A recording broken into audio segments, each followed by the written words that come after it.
किसी ने लिखा कि पुरुषों ने प्रेम में धनुष तोड़ा, युद्ध लड़े, सेतु बनाए, पहाड़ तोड़ा, शायर बने, आशिक बने, पागल बने, स्त्री ने क्या किया? तो इसका उत्तर देते हुए किसी ने लिखा कि स्त्री ने सीता सी अग्नि परीक्षा दी,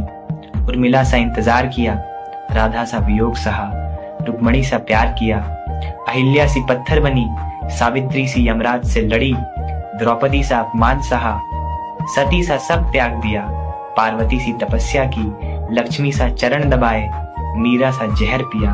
और तुमको जन्म दिया, और तुम कहते हो कि स्त्री ने क्या